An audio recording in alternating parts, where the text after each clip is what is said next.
All right, good afternoon. As a reminder and a programming note, on Thursday at noon in this very room, Secretary General of the United Nations, Antonio Guterres, will be joining you for his last annual start of the year press conference. And I expect him to be on time.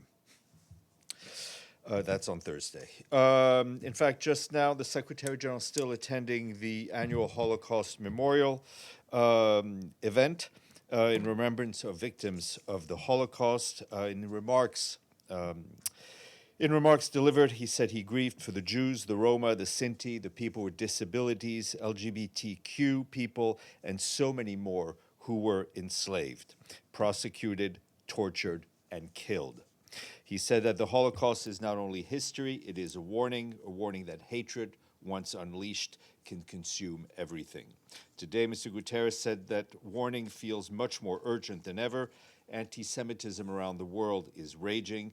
Jewish communities live in fear. Synagogues attacked, families shattered, vile anti-Semitic hatred racing across cyberspace.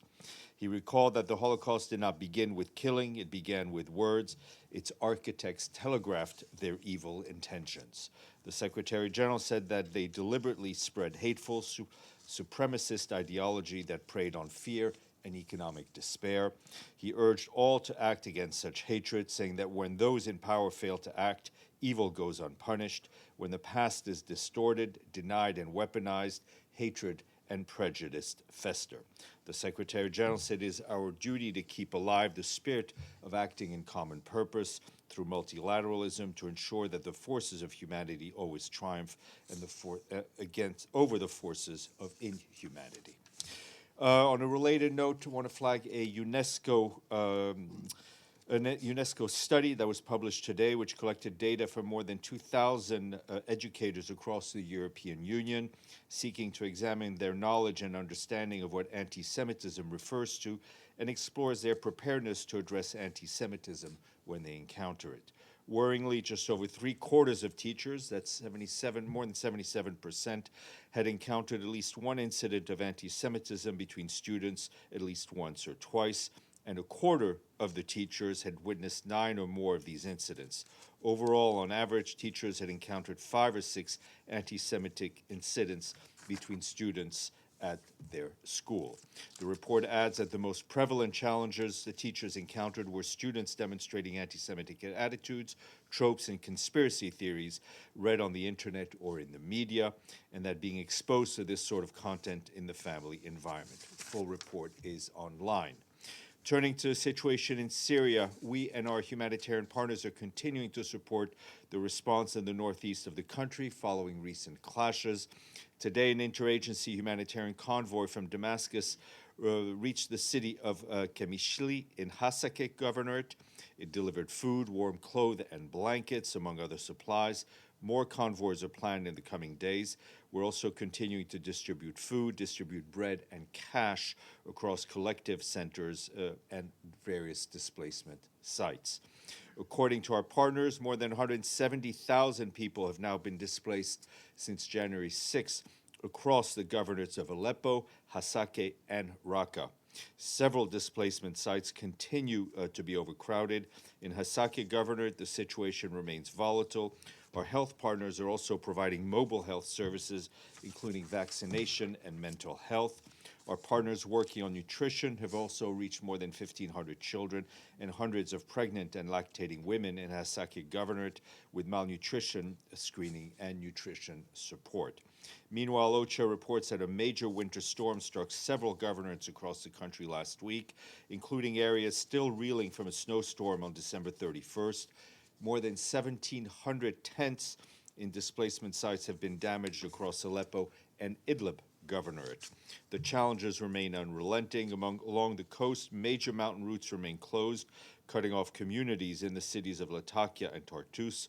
In Hama and homes, flooding and road closures continue to restrict access to affected areas. Since October of last year, our partners have provided winter assistance, including blankets, warm clothes, and heating supplies to nearly 150,000 people. And some of you, I think it was Namo, had asked about the internet connections in Kobani. Our humanitarian colleagues in Syria tell us that according to their partners on the ground, power and internet have not been restored. Turning to the situation in Gaza, where our colleagues from the Office of the Coordination of Humanitarian Affairs warn that the situation remains dire for hundreds of thousands of families who remain in dire needs. And I think you all heard very vivid examples from our WFP and UNICEF colleagues yesterday. You will recall that we announced last week the launch of the catch-up vaccination campaign to protect children under 3 from vaccine-preventable diseases. As of today, our health partners have vaccinated more than 6,000 children across the Gaza Strip. On food security front, we and our partners are providing bread to at least 43% of the population. That we do across the Strip every day. The bread is free or sold at significantly subsidized prices of less than $1 per 2-kilogram bundle. This is on top of the monthly household-level distributions of wheat flour. For this month, we have reached 1.2 million people with flour as part of our standard monthly assistance package. In terms of shelter support over the past week, we and our humanitarian partners reached over 7,500 families with tents, tarpaulins, sealing off kits, mattresses, and blankets. In addition, Child Protection Partners delivered winter clothes to some 1,400 children across the Strip. As we've said repeatedly, over 1 million people still require urgent shelter support. Sustainable solutions are needed to meet these needs, including toolkits to repair people's homes, materials to create communal heating spaces, and equipment to remove debris and rubble to clear land. Since Wednesday, our partners have reached over 2,300 families with cash vouchers and in-kind winterization support. They've also provided mental health and psychosocial support and case management assistance to hundreds of people. And I want to flag that our Undersecretary General for Operational Support, Atul Khare, just concluded a visit to Iraq following the end of the mandate of the UNAMI political mission and the start of the liquidation activities of UNAMI that started on January 1st. Accompanied by our resident humanitarian coordinator and head of the liquidation entity, Guzam Iziksai, Mr. Khare met with Iraqi officials, including the President Jamal Rashid, Prime Minister Shia al-Sudani. All this to discuss the continuing partnership between the United Nations and Iraq. Mr. Khare noted that the liquidation is proceeding smoothly, ensuring an orderly and timely completion. The visit also reflected UNAMI's positive legacy in support of Iraq's progress over more than 20 years of existence in Iraq. And regarding Niger, Tom Fletcher, our emergency relief coordinator, just released $5 million from the Central Emergency Response Fund to help people prepare ahead of flooding that is expected to hit parts of the country in the coming weeks. The new funds released as part of anticipatory action efforts will allow the humanitarian community to support the government of Niger to improve early warning systems and get shelter and mobile medical centers in places most likely to be hit. And another crisis is unfolding in Jonglei State in South Sudan. Our humanitarian colleagues tell us that escalating conflict is forcing people to flee their homes and restricting humanitarian access. Since the end of December, renewed clashes in Jonglei have displaced more than 230,000 men, women, and children. Families forced to flee their homes are reportedly sheltering in the open, under trees, or in makeshift structures without food, without health services, or any protection that they need. Most of these families are relying on already overstretched host communities. Many health facilities have been looted or been vandalized, resulting in some 115,000 people without any basic access to the most basic healthcare needs. According to health authorities, cholera cases are rapidly rising in Duck County, with 938 cases and 29 deaths reported as of January 25th. This is partly due to overcrowding in areas where displaced families are seeking shelter and shortage of safe water, sanitation, and basic health services. As you know, on 25th January, the government forces ordered all civilians, UN personnel, and other UN humanitarian organizations to evacuate the counties of Nirol, Uror, and Okobo within 48 hours ahead of planned military operations. Flight restriction has cut off humanitarian air access, halting any medical evacuation and delaying the delivery of critical assistance.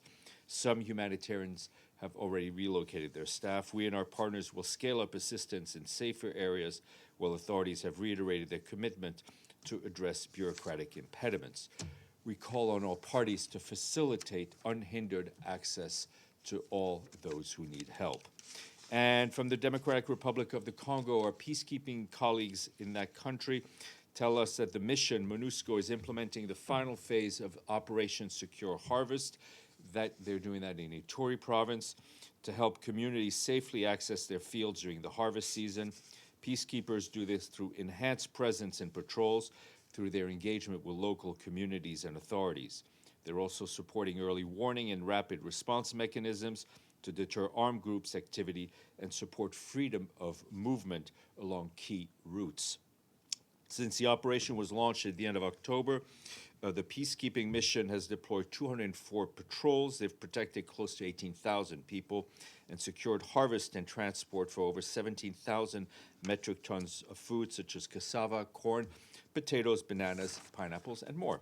In addition, the mission launched Operation Safe Schooling, creating a protective environment for 11,500 students in targeted locations across Ituri province. They've deployed patrols around schools to support safe movements for pupils and staff and to help keep learning spaces open and secure. A quick update from Chile, where, as you know, there have been raging wildfires going on for some time, and our team there is supporting the government-led efforts to the ongoing wildfires impacting several regions. Our resident coordinator, Maria Jose Torres Macho, has met with authorities to offer support and coordinate the response. The UN Children's Fund is providing child protection assistance, while UNHCR is supporting temporary emergency shelters in coordination with local partners. On the health front, the Pan American Health Organization is assisting authorities, including on risk communication. And for its part, UNESCO is addressing impacts on education, culture, and heritage. And the UN Women and UN Population Fund are conducting rapid assessments related to gender-based violence and preparedness for dignity and recovery support. FAO is monitoring the situation, will assess the restoration measures for fire-damaged forests and ecosystems. The UN team joins all Chileans in expressing condolences to the lives lost, acknowledging international solidarity, including firefighters that have come from Mexico and Uruguay, equipment support from the United States, and contributions from regional development banks. Today, the Secretary General appointed 15 leading experts to serve on the Independent Expert Advisory Panel for the Multidimensional Vulnerability Index, otherwise known as MVI, and that's for the 2026-2030 term. The MVI is a UN tool that measures the vulnerability of developing countries to external shocks, including climate disaster, economic downturns, and health emergencies, and their capacity to absorb and recover from those risks. Unlike income-based indicators, it considers a broad range of economic, social, and environmental factors. The panel will help strengthen the MVI as an evidence-based tool to guide policy and resource allocation. It will begin work later this year. The full list has been emailed to you. 2 countries paid their money in full today on the honor roll. The first one is a land of poets and writers. Yes, it's Ireland, okay, but David wrote a very good one. It's about Bram Stoker, the author of Dracula. Bram Stoker was from which country? Ireland. No, okay, let me, I'm gonna read it, okay? The author of Bram Stoker was the author of Dracula in 1897. The novel has since become one of the most influential and well-known works, both of vampire fiction and English literature. He was from which country? Ireland. No, the story takes place in Transylvania. The writer is from Ireland, so we thank our friends in Dublin. Okay, I'm going to give you, this one is just for you, Edie. Where was Jimmy Chu born? Hong Kong? Syria. Singapore? Come on. All right, Jimmy Chu is from Malaysia. And we thank our friends in, I know, we thank our friends in Kuala Lumpur. All right, today was a bit of a disaster quiz. Anyway, let's move on to more serious items. Yes, Edie. Thank you, Steph. With the return of the remains of the last Israeli hostage, does the United Nations have any information about the reopening of the Rafah crossing and, go ahead. No, short answer is no. We continue to be in touch with the Israeli authorities. We've seen some reporting, but we've not been given any hard information. And to reiterate that we very much want to see the crossing reopened for cargo, commercial, humanitarian, and for Palestinians to be able to go in or out of Gaza. And at how high a level in the UN is the UN pushing for this, since that's supposed to be one of the first things that happens in phase 2? I mean, all of those discussions are going on in focused in Jerusalem. Yes, Miriam. Thank you, Steph. I have two questions, one on Iran and one on Afghanistan. Given the new videos and reports suggesting that death toll in Iran protests exceeds 30,000 people and thousands detained and even wounded protesters are being taken out of a hospital and taken to unknown places, what is the Secretary General's reaction to the new evidence? Is he going to have a press briefing or address this publicly himself? Because he just had one statement at the very beginning of the protest. And the second one on Taliban criminal code that was out while Rosemary DiCarlo was in Afghanistan, which is talking about slavery and saying that recognizes slavery, basically, and how the criminal code is going to address this. So What is first- your reaction on? Okay, so first on Iran, I think the Secretary General has been very clear in his messaging. We've seen various numbers being reported, right? We don't have any hard numbers on exactly how many people were killed by the security forces while protesting, while exercising their right to protest peacefully. Whatever the final number will be, it is a horrendous number. And it is important that people responsible for that violence being held to account. I can tell you that while she was in Afghanistan, Ms. DiCarlo met with the chargé d'affaires, the Iranian ambassador in Afghanistan. Obviously, they discussed the situation in Afghanistan, but she also took the opportunity in that meeting to reiterate the Secretary General's deep concern over the what we saw as the excessive use of force against protesters in Iran. She recalled that the Secretary General's clear call that all Iranians must be able to express their grievances peacefully and without fear. The rights of freedom of expression, association, peaceful assembly enshrined in international law must be fully respected.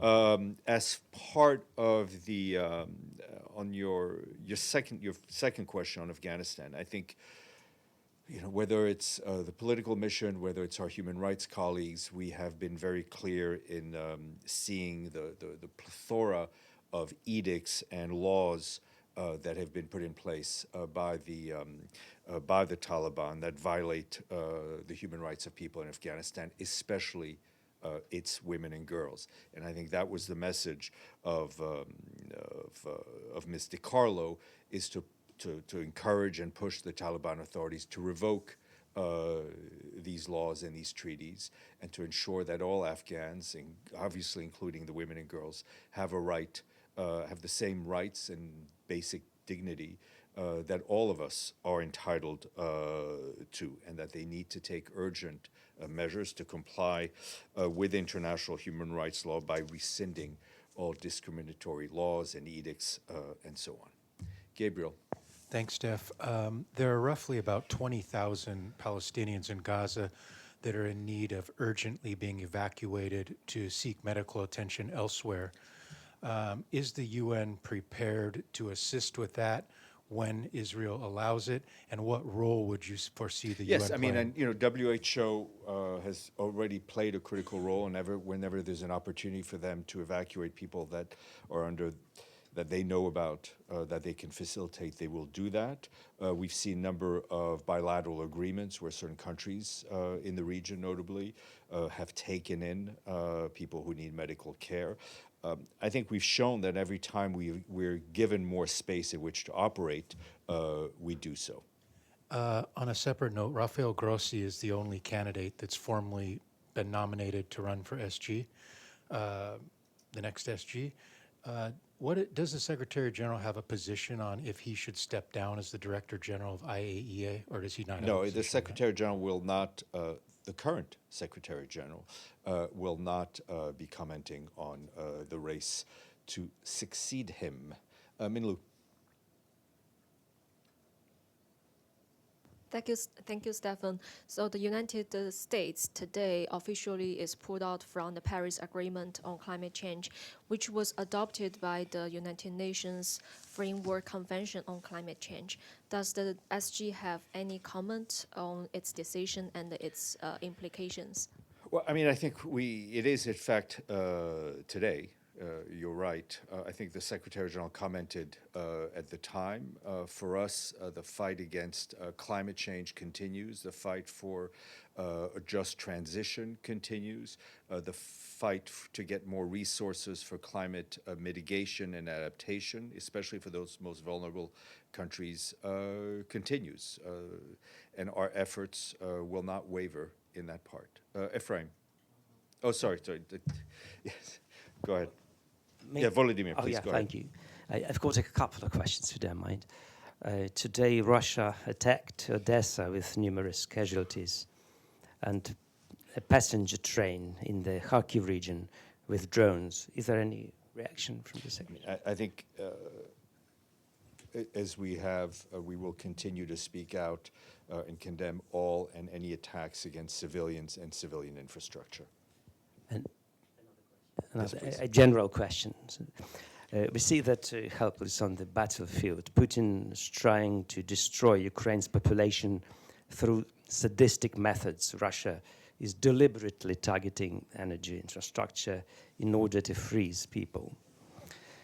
In your view, after all this, is there a just peace possible without holding Putin and other war criminals accountable? Look, I think in any conflict, all of us who believe in dialogue, all of us who believe in diplomacy will continue to work to that front. And I think for the Secretary General, for him, it's to see an end to the war in Ukraine, in line with the full respect for Ukraine's territorial integrity, its sovereignty, for a sustainable peace, in line with international law and all relevant UN resolutions.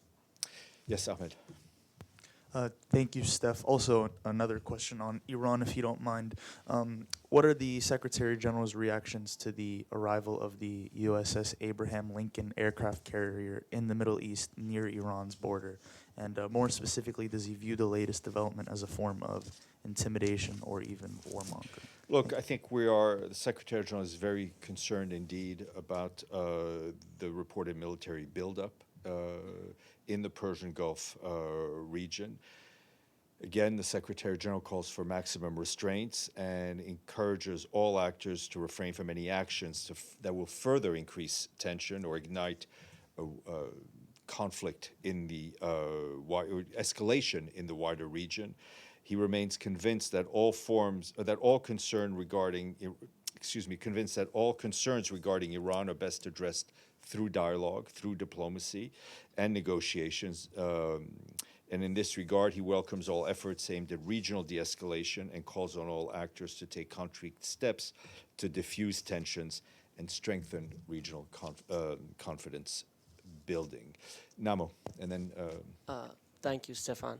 In his address to the General Assembly, the Secretary General said it was a duty for the international community to protect the vulnerable. My question is, does he believe the world is doing enough to protect the Kurds, a stateless group who has been subjected to at least 2 genocides since the Holocaust? Saddam Hussein's Anfal campaign in the 1980s and the Islamic State's massacre of the Yazidis just over a decade ago. Thank you. look, the international community can always do more to protect the most vulnerable.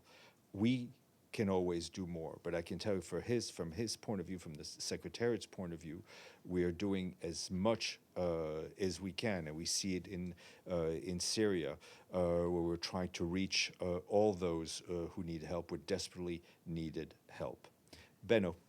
Thank you. Follow-up to Iran. Does that mean that the SG does not think that any military action, however it would look like, by the United States would be helpful? The Secretary General, I think, can be safely said, is not a believer in using military force when diplomacy and dialogue are still very much possible. Yes, sorry, Sinan. Hi, Steph. Mitch, Thank you, Story Stéphane. News. Oh, sorry, let's go to Sinan first, and I'll go to you. Thank you, Stéphane. The World Medical Association has sent an official letter to UN office at Geneva, specifically to the Syrian permanent representative, expressing deep concern regarding the targeting of medical personnel and facilities in Syria. What's the Secretary General's reaction on that? I haven't seen that letter, but it is clear for us that all medical facilities need to be protected, and whether it's in this conflict or any other, hospitals and medical facilities can never, ever be a target. Yes, go ahead.